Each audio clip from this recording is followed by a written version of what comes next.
Olá, boa noite. Eu sou o William Galvão e começa agora o Jornal da Justiça desta sexta-feira, 26 de maio. O ministro Alexandre de Moraes do Supremo Tribunal Federal dá prazo de 24 horas para que o Telegram indique um representante do Brasil para responder no inquérito que apura a atuação de diretores do Telegram e do Google na campanha contra o projeto de lei das fake news. E você também acompanha nesta edição. Polícia Federal e IBAMA fazem a operação para desarticular a associação criminosa envolvida na extração ilegal de diamantes e madeira em terras indígenas. O plenário virtual do Supremo começa a julgar ação sobre prevaricação em manifestações de juízes e integrantes do Ministério Público. E na quarta reportagem da série especial sobre o aniversário da CLT, vamos falar sobre saúde e segurança no trabalho, duas garantias fundamentais para o bem-estar e para a produtividade do empregado.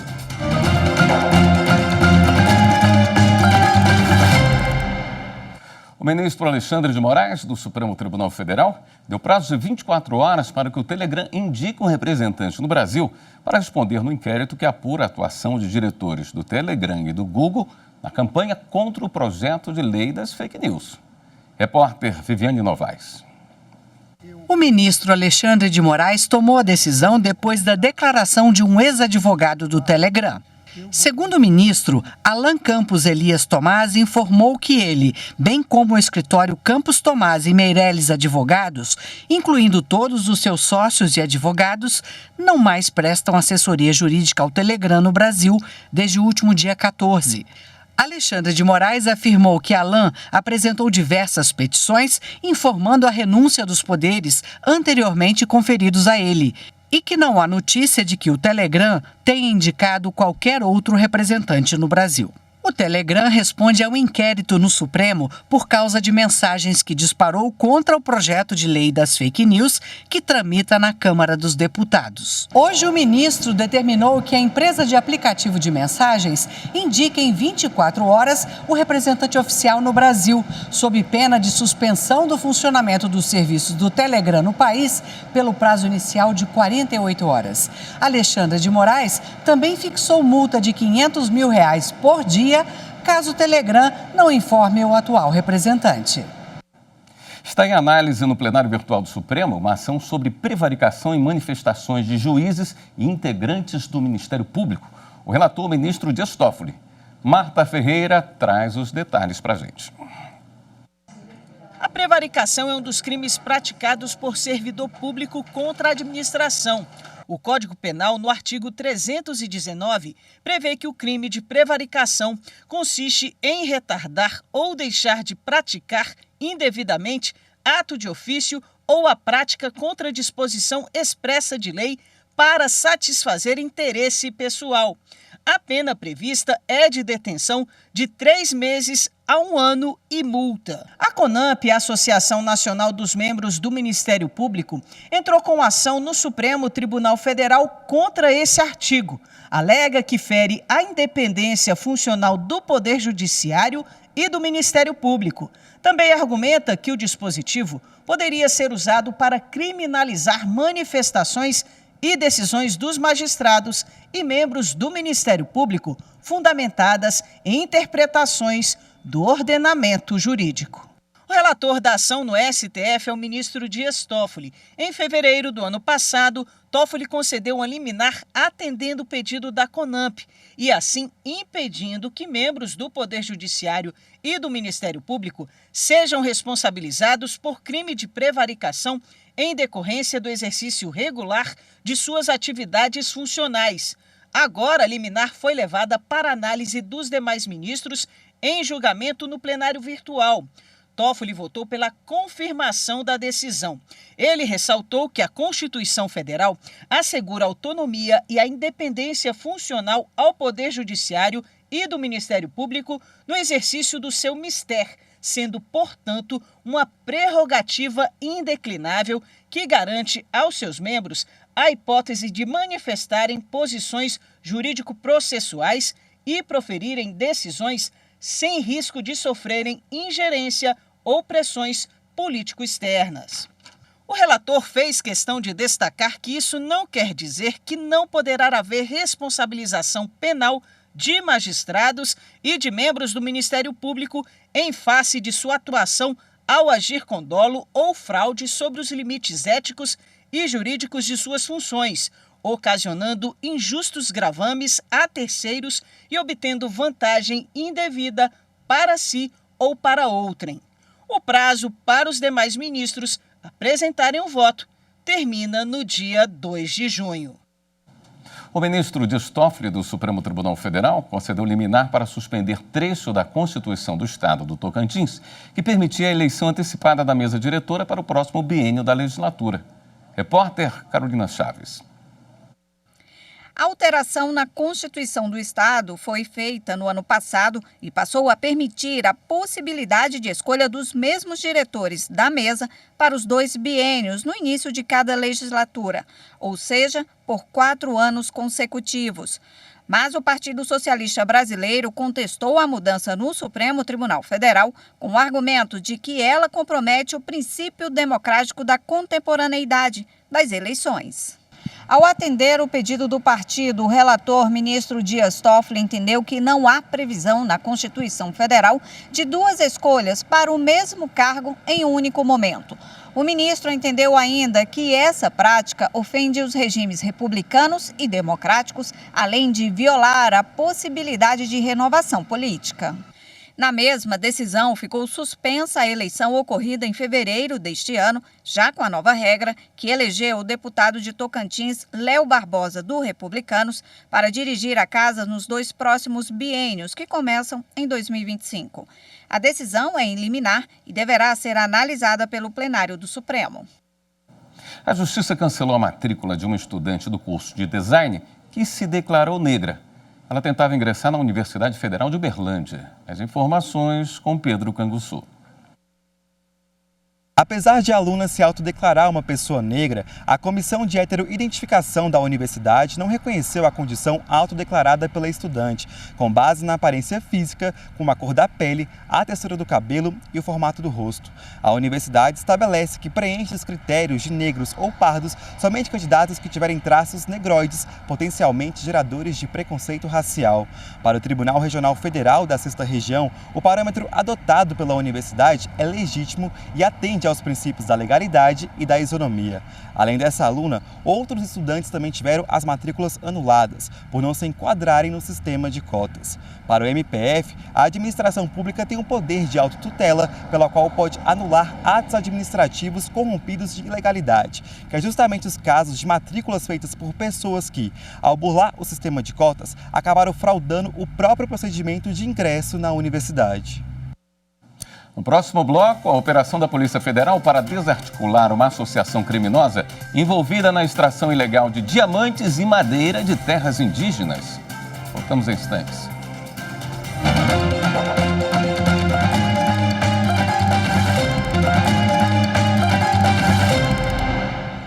A Polícia Federal, em conjunto com o IBAMA, deflagrou nos últimos 2 dias a Operação Oráculo, com o objetivo de desarticular uma associação criminosa envolvida na extração ilegal de diamantes e madeira de terras indígenas em Rondônia.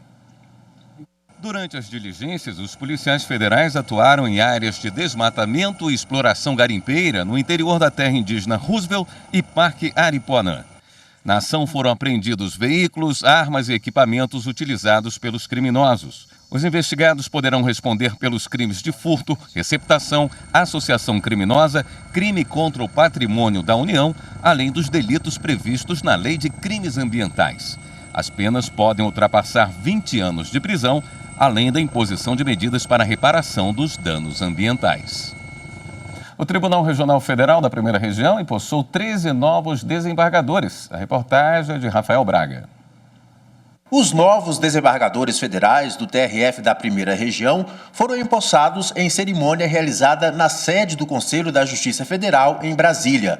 13 deles foram nomeados para vagas criadas pela Lei 14.253, que em 2021 ampliou a composição do TRF-1 de 27 para 43 magistrados.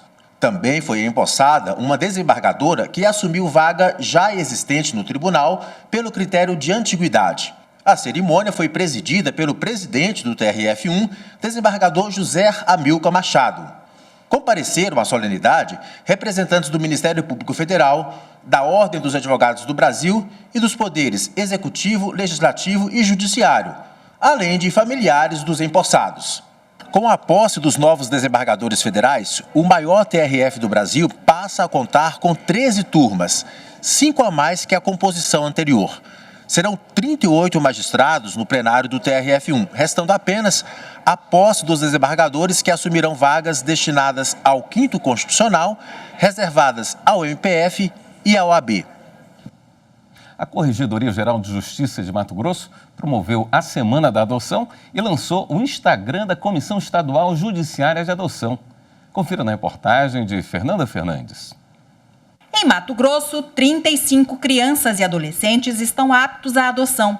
E foi para dar visibilidade às histórias daqueles já inseridos no projeto Busca Ativa é que o Poder Judiciário de Mato Grosso, por meio da Corregedoria Geral da Justiça, lançou um perfil no Instagram da Comissão Estadual Judiciária de Adoção. Mostrar às crianças e adolescentes, grupos de irmãos, crianças especiais que estão destituídas do poder familiar, que já estão disponíveis para adoção e que nós já procuramos no cadastro de pretendentes. Mas, além disso, as atividades da SEJA, como o projeto Padrinhos, como a família acolhedora, como a entrega legal, isso tudo também vai ser divulgado nessa página do Instagram. O lançamento marcou a abertura da Semana Estadual da Adoção, que visa o impulsionamento de processos ligados ao tema e outras ações que serão promovidas ou apoiadas pela Justiça e parceiros, como a Ampara. A ideia é sensibilizar a sociedade e o Judiciário matogrossense tem trabalhado o ano todo para isso. Dar visibilidade a essas crianças e aqueles que têm interesse possam conhecê-los, como já tem acontecido em outros estados, nesse mesmo procedimento em que as crianças são vistas e as pessoas se aproximam com naturalidade e com maior celeridade para que eles possam ser adotados. É um procedimento relativamente simples, muita gente acha que é complicado, mas não é. Então é bom que venham conhecer como é que funciona, passo a passo, onde, como e quando se candidatar, para que possamos então encaminhar as nossas crianças, nossos adolescentes, para famílias, porque é o mínimo que o ser humano merece, é ter uma família. Durante a solenidade, Sandra se emocionou bastante. Se lembrou do processo de adoção de suas 2 filhas. E ela elogiou essa iniciativa na rede social. Imagina quantas famílias têm vontade de adotar, não tem tempo para sair de casa, para ir num orfanato, para ir num local, e vão ver essas crianças, vão ser comovidas, vai mexer com a emoção, vai mexer com o coração e vai até elas. A seguir, na 4ª reportagem da série especial sobre o aniversário da consolidação das leis do trabalho, vamos falar de saúde e segurança do trabalhador. Voltamos em instantes.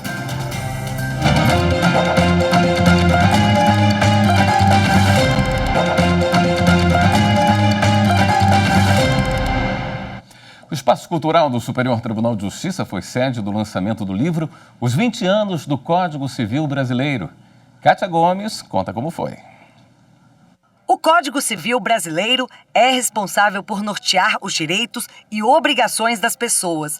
Esse importante instrumento, utilizado pela sociedade nas suas relações jurídicas, deu origem ao livro 20 anos do Código Civil Brasileiro, que faz uma análise das 2 décadas da promulgação.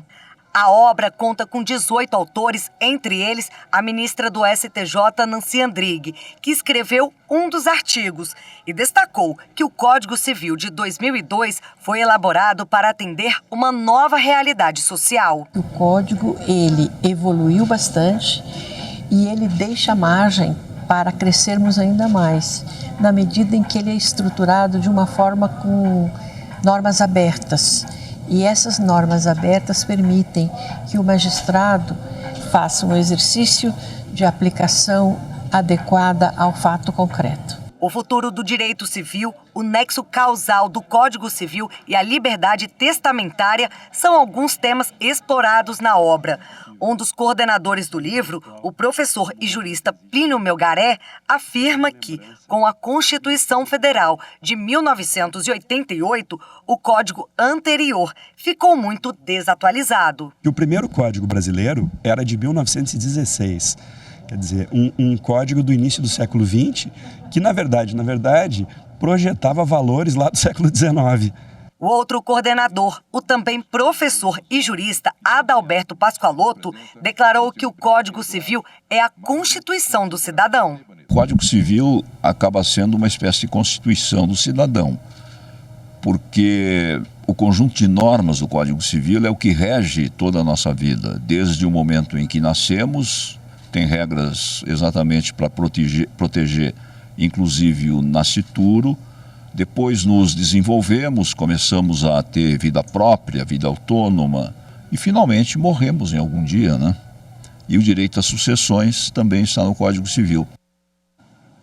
O Supremo Tribunal Federal, em parceria com o Conselho Nacional de Justiça e apoio do Tribunal Superior do Trabalho, realiza nos próximos dias 19 e 20 de junho, em Brasília, o Fórum Internacional Justiça e Inovação. O objetivo é discutir a relação entre o direito e as novas tecnologias, as implicações e os desafios dessa interação e as perspectivas para o futuro. O evento vai ser no plenário do TST e será aberto ao público em geral. CLT 80 anos. Na quarta reportagem da série especial sobre o aniversário da consolidação das leis do trabalho, o Jornal da Justiça traz um tema de máxima importância aos trabalhadores: saúde e segurança no ambiente laboral. Duas garantias fundamentais para o bem-estar e para a produtividade do empregado. Confira na reportagem especial de Evne Araújo.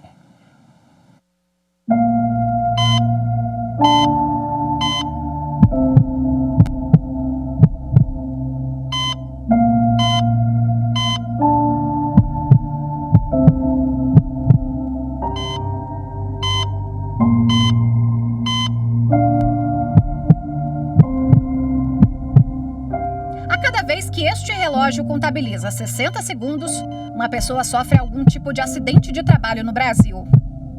Dados do Observatório de Segurança e Saúde no Trabalho, uma parceria do Ministério Público do Trabalho e a OIT, a Organização Internacional do Trabalho, mostram que o número de acidentes e de mortes de trabalhadores no país tem crescido. Em 2022, foram 612 mil acidentes notificados, 7% a mais que em 2021, com 571 mil registros. Já em relação a mortes, 2.538 pessoas foram vítimas no ano passado, superando as 2.487 do ano anterior. Quando um trabalhador é vítima de acidente de trabalho, ocorre um efeito dominó. O país perde força de trabalho, o importante agente para o crescimento da nação. Perde-se capacitação profissional, empregadores são responsabilizados economicamente. Cofres públicos também arcam com os gastos dos auxílios pagos a vítimas e dependentes. E, o mais impactante, uma família perde um ente querido, um provedor da casa.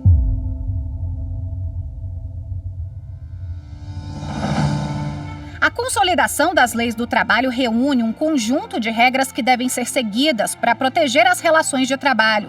A CLT estabelece, por exemplo, a criação das CIPAs, as Comissões Internas de Prevenção de Acidentes, a obrigação do empregador de fornecer os EPIs, equipamentos de proteção individual, e normas para concessão de licenças e afastamentos por motivo de saúde. O ministro Alberto Balazeiro, coordenador do Programa Trabalho Seguro do Tribunal Superior do Trabalho, lembra que, mais do que ações individuais, a CLT reforça a necessidade de se pensar medidas que protejam a coletividade. O Brasil precisa romper a cultura do EPI, né? Não é dizer que o EPI não é importante. O EPI é muito importante, mas o EPI é a última fronteira. Quando todas as medidas de proteção coletiva falham, existe lá o EPI para ser uma última barreira para tentar impedir o acidente ou a doença ocupacional. Mas o EPI não é algo que existe nos autorizando a ter atos que provoquem acidentes ou sujeitar a falta de capacitação. A ideia de uma proteção coletiva no meio ambiente de trabalho começa pela organização. a chamada ergonomia. Ergonomia é a forma com que se dá a organização do trabalho. Se eu tenho um nível de produção de exigência acima do que é possível, se uma esteira está em velocidade maior do que os trabalhadores conseguem acompanhar para produzir determinado produto, se o número de pessoas dimensionado para aquele setor ele é menor do que é menor do que é necessário, então você precisa de mais força de trabalho para evitar sobrejornada. Então, a ideia de uma proteção coletiva é uma ideia de ter uma organização do trabalho que capacite, que treine as pessoas para aquele tipo de risco da atividade e também uma postura ergonômica no sentido da forma que se dá a organização do trabalho, evitando, inclusive, adoecimentos que não são muito relatados, como assédio moral, que é uma forma, inclusive, de adoecimento do meio ambiente de trabalho. Em 2022, a Justiça Trabalhista recebeu cerca de 300 mil ações relacionadas às condições de segurança e saúde no ambiente laboral. Reclamações que tratam de acidentes de trabalho, condições degradantes, limitação do uso de banheiro, mas também de doenças psiquiátricas, assédio moral e sexual. Entidades sindicais, representantes dos empregados perceberam na prática a mudança nos tipos de denúncia. Raimundo Salvador, presidente do Sindicato dos Trabalhadores da Construção Civil do Distrito Federal, conta que conscientizar as pessoas sobre esse tema tem sido um desafio diário. Esse é um tema que vem nos preocupando muito, além dos acidentes que a gente chama de acidente típico, né?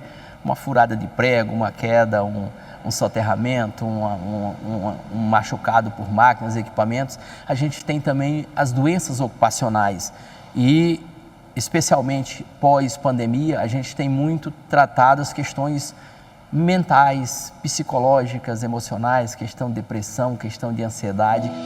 As delegacias regionais do trabalho são os órgãos locais responsáveis por orientar, fiscalizar, adotar medidas de proteção no ambiente do trabalho e aplicar penalidades em caso de descumprimento das normas. Para o presidente da Associação Nacional de Medicina do Trabalho, Francisco Cortes Fernandes, no entanto, antes que sejam necessárias ações punitivas, as empresas devem dar atenção à prevenção. A gente provou isso na pandemia, quando nós tivemos o problema de Covid, quando, de repente, nós nos vimos, foi nos solicitado avaliações. Quem pode trabalhar, quando pode trabalhar, como pode trabalhar, estou com Covid, quando devo voltar, qual o equipamento de proteção individual que é necessário, quais os cuidados com o trabalhador. E nesse sentido, nós, médicos do trabalho, fizemos uma atenção primária à saúde do trabalhador de uma forma muito efetiva. E eu acredito que as indústrias, as empresas em geral, eles estão mais abertos a entender o que é a medicina do trabalho. Segurança e saúde é um assunto que deve ser levado a sério. Um compromisso de empregadores e empregados com a lei. É um direito conquistado. Um ambiente de trabalho seguro, mais do que prevenir incidentes, preserva e valoriza vidas. Essa edição do Jornal da Justiça fica por aqui. Uma boa noite para você, um ótimo fim de semana.